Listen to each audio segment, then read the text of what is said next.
Good morning, all of you. So, today we'll continue our yesterday's discussion. So, in yesterday's discussion, we have seen about the dynamic programming and integer programming. So, in that discussion, we have seen the application of dynamic programming, again, the dynamic programming models. Then, we have seen the various characteristics or features of dynamic programming, and just we have discussed the application of dynamic programming for solving the linear programming problem. So this is the general format of mathematical form for LPP problem, that is linear programming problem. So first we have to define the function, that is objective function, as per the requirements. So again our objective may be maximization or minimization. Again we define our resources in terms of these variables, that is x1, x2, x3. These are the variables with respect to our resources. Again resources may be the manpower, material, machines or methods. Again with respect to these resources available, so we have to write the constraint equation. So these are the constraint equation with respect to that resources. And again as per the maximization problem and minimization problem, we have to define these constraint equations. And again whatever variables we take into account in these constraint equations, all these variables, that is x1, x2, x3, should be always positive, or they should must have the integer values. Again this statement is considering the m resources and n decision variables. Now how to solve this mathematical problem for linear programming? So that we have seen in the discussion of linear programming topic. So there we have seen the analytical method as well as graphical methods. So in analytical methods we have the simplex method and different categories of simplex method, and in graphical method we have to solve this problem for two variables or more than two variables. But first we will discuss the analytical method for solving the dynamic programming problem, and then we will go for the graphical approach. Now in order to solve this mathematical problem, let us define this problem into sub problems, or all these problems in dynamic programming we have to define into sub problems, and we have to solve individual sub problems, and from that we will get the solution for final given statement of the dynamic programming problems. So let us proceed for the solution for such mathematical models. Again we will try to understand all these equations or all the problems in dynamic programming with suitable examples. Now first of all, as per our requirements, we have to define the variables. Again the variables we define in terms of x1, x2, x3 and so on. Again our right hand side constants are very important, so that right hand side constant takes into account the available resources and their capacities as per our requirements. So during the study of transportation problem or assignment problems, we know that how we define the physical problem in terms of mathematical form. So same techniques here also we have to follow. If required, we may write this data in tabular form. While writing the data in tabular form, we have to take into account the number of products or number of jobs, again the various resources available in order to perform the various activities on these jobs or on the products, and the capacity of the respective resources, so that we take into account. And after that, as per our requirements, that is as per the requirement of our objective function, again our objective function is with respect to the maximization of the sale or maximization of the profit or minimization of the cost. So accordingly we write the various resources variables for the resources, and accordingly we solve the problems. Now here each activities, that is we write the suffix j, again that may be from starting from 1 to up to n, is expressed as an individual stage. Then the problem can be expressed as n stage problem, and alternative decision variables are the level of activities, that is xj should be always greater than or equal to 0 as a stage j. If xj is continuous, then each activity has indefinite number of values of xj, that is alternative within the feasible solution or within the feasible location. Again the amount of available resources are b1, b2, b3, bm. So these are the right hand side values of the constants. The state of the problem at any stage is represented by the amount of allocated at that stage and left for the rest in stages. The state would be an m-dimensional vectors, that is b1, b2, b3 up to bm. And above stages of x1, x2, x3 related to b1, b2, b3 are defined in terms of functional relation, that is f of n of b1, b2, b3 up to bn gives us the optimal value of the objective function. Again we have to find the individual values of this b1, b2, b3 up to bn, and accordingly we get the final values for our objective function. So the relation between this b1, b2, b3, bm, so we can write as per the maximization problem or minimization problem. So f of b1, b2, b3 up to bm is equal to maximization of cj xj plus f of j minus 1 into b1 minus a1j xj. Similarly we can write for the b2, b3 up to bm. Again all the values of b should be in the range, that is 0 to b, or all the values of xj should be in the range 0 to b. The maximum value of b that xj can assume is expressed as follows, that is value of b is minimum of b1 a1j or b2 a2j or b3 a3j, that is so on bm amj. Again this b1, b2, b3, these are the right hand side constant. This a1j, then a2j, a3j, these are the coefficient of the variables x1, x2, x3 in the constant equations. So we select the minimum value out of these various ratios. In order to understand the dynamic programming problems, so let us consider one examples. So this is the statement of the problem. So this problem was asked in May 2017 and December 2018 for the 6 marks. What is the statement? That is apply dynamic programming to solve the following linear programming problem. So maximize z, that is 2x1 plus 5x2 subjected to the constraint 2x1 plus x2 less than or equal to 430, 2x2 less than or equal to 460, and x1 and x2 that should be greater than 0. Now here x1 is not specified, so if required this statement we can write as 0x1 plus 2x2 less than or equal to 460. Now here this is the maximization problem. Again here the two resources are taken into account, and with respect to that resources the variable considered are x1 and x2, and these are the relation between this x1 and x2. Again this is the right hand side constant 430, so this value we can consider as a b1. This is the second value, that is b2. Again initial values we can find considering the values of the x1 and x2 0. So if we consider x1 0, then accordingly we get the value for x2, that is 430 by 2, and if I consider x2 as 0, then accordingly we get the value of x1, that is by default it is 0. So how to solve this dynamic, this is a linear programming problem. So how to solve this by the approach of dynamic programming problem, that we'll discuss in the further slide. Again we know that how to solve this linear programming problem by simplex method. So this practice we have already carried out in our previous lectures or in our previous discussion. So what I will suggest, try to find a solution for this problem by our simplex method, or you may use graphical method, but I will suggest the simplex method. So use simplex method and try to find a solution for this problem, and after that we can check this solution with the principles of dynamic programming. So let us proceed for the solution for this problem. Now this is the same statement of the problem. So here the constraint equation, that is second constraint equation, is written considering the variable x1, because we must have x1 and x2. Our equation should be in terms of x1 and x2. So that's why the second equation 2x2 less than or equal to 460 is written as 0x1 plus 2x2 greater than less than or equal to 460. Now since it is a maximization problems, and again we have only two variables, that is x1 x2 as per the resource requirement.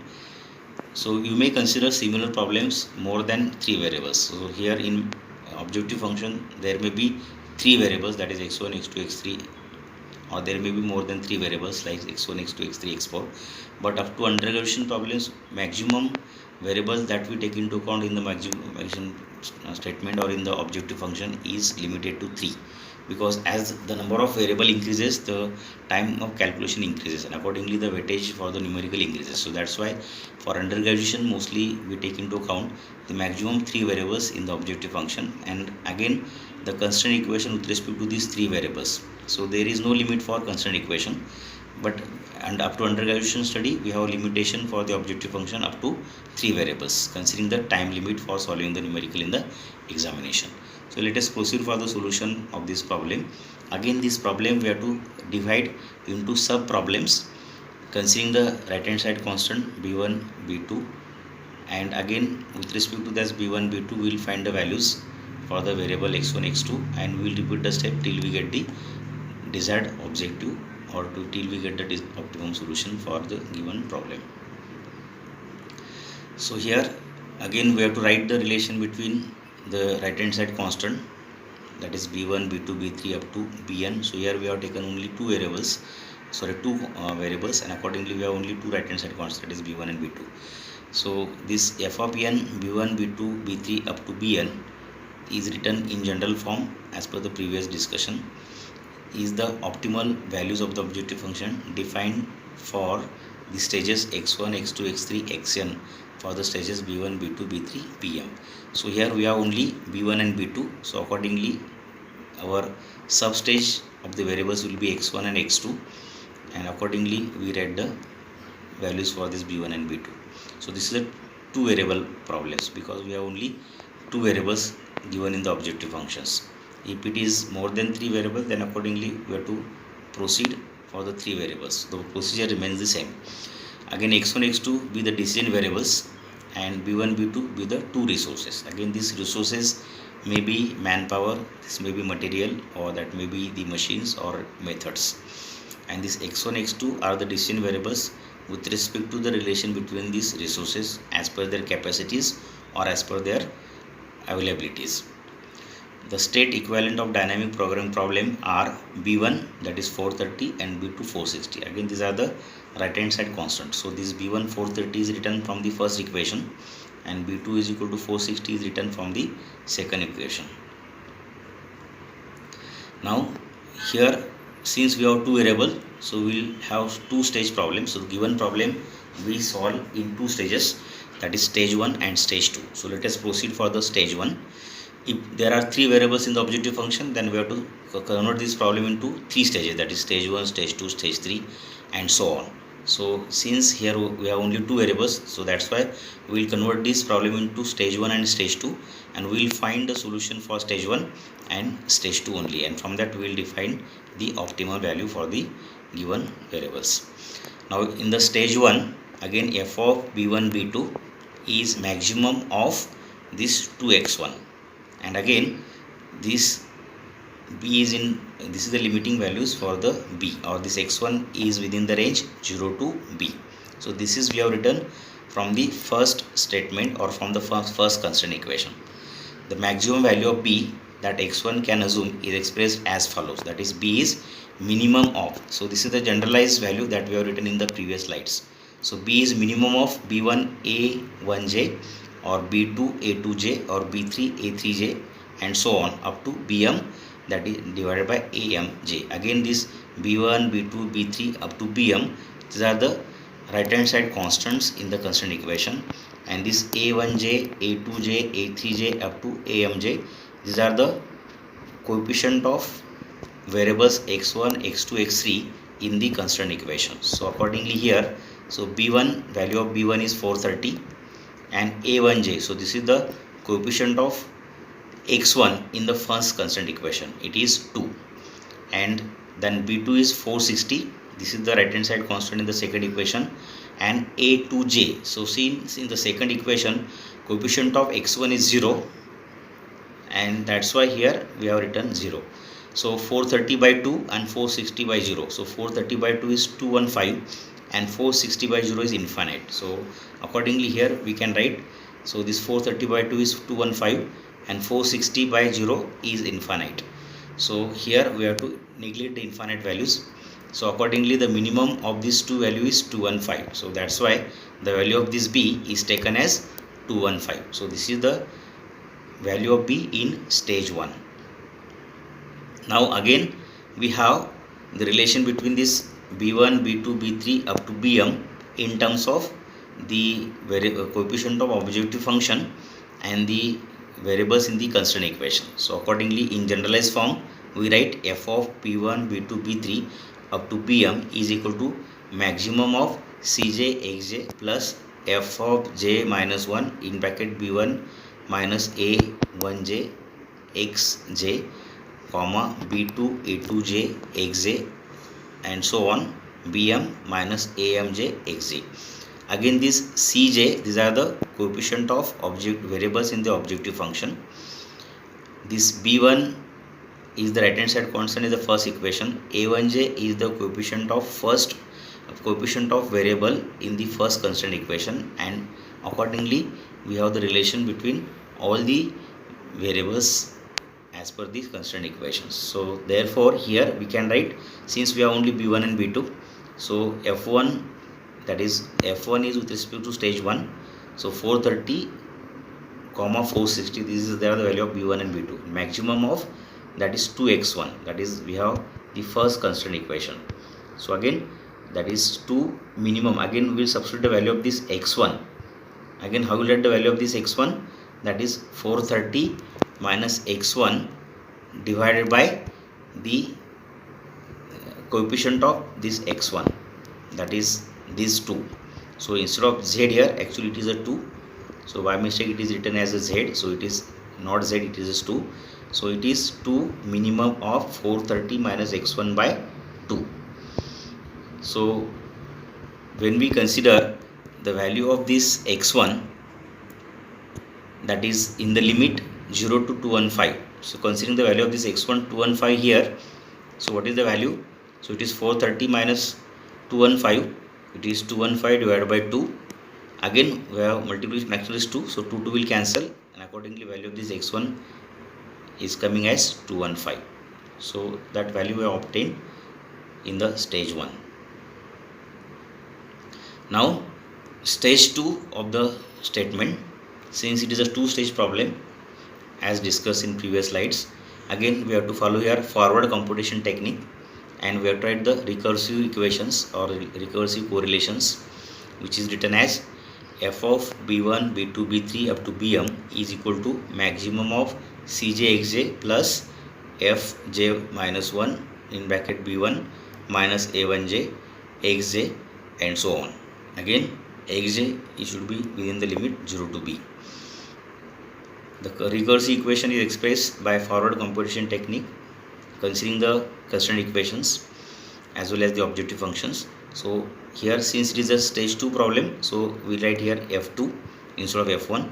Again f2 b1 b2 is maximum of 5x1 plus 2x2. Again value of x2 should be in the range 0 to b. So considering the value of b1, that is 430, and b2 460, again this 5x2 as it is, again we have to substitute the value of x2.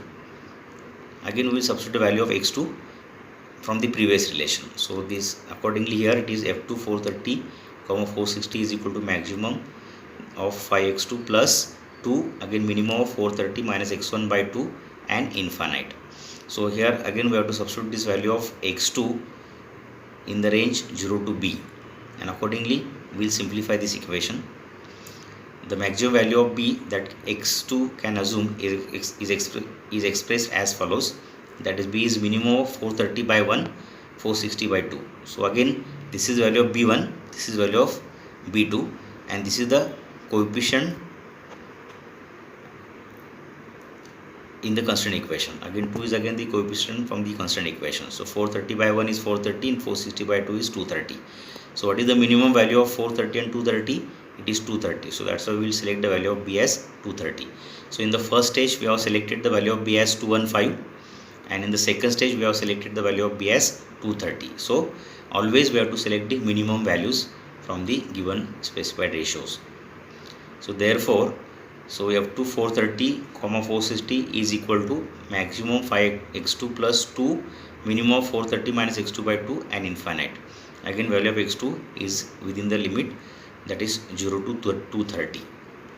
So this 230 we have taken from this value, that is b is what 230. So this is the limiting value for x2. x2 should be within the range 0 to b, that is we have defined here.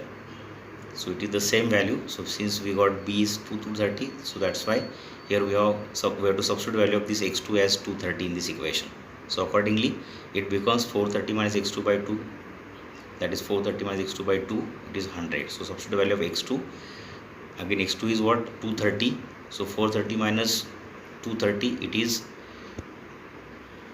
again 200 by 2 is 100. So this is the value of that f2. Again x2 is within the limit 0 to 230. So according to the same equation we can write as 5x2 plus 2 minimum of 430 minus x2 by 2, or it is 5x2 plus 200, considering the x2 within the limit 0 to 230. So finally this f2 is 430 comma 460 is equal to 5x2 plus 200. Again substitute value of x2 from this equation, it is maximum 230.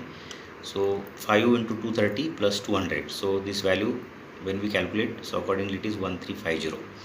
So therefore x2 is 230 and maximum value of the objective function is 1350, and x1 is 430 minus 230 by 2, that is 100. So this is the solution for the given problem, and you can verify this solution by our simplex method also. So you will find that solution by simplex method and the approach of dynamic programming problems, or by the procedure by the procedure of dynamic programming methods, we get the same answers. So always we must verify our answers with the simplex method. So similar problems we will practice in the next lecture. Again in the next lecture we will discuss the Bellman's optimality principles, which is the very important principles for dynamic programming problems. So meanwhile you may practice similar problems from textbook or from reference book or from previous examinations. So when we follow the Bellman's optimality principles, then all these steps are written in simplified form. So what is this optimality principle suggested by Bellman, that also we'll discuss in detail in the further lecture. So today we'll stop here. Thank you.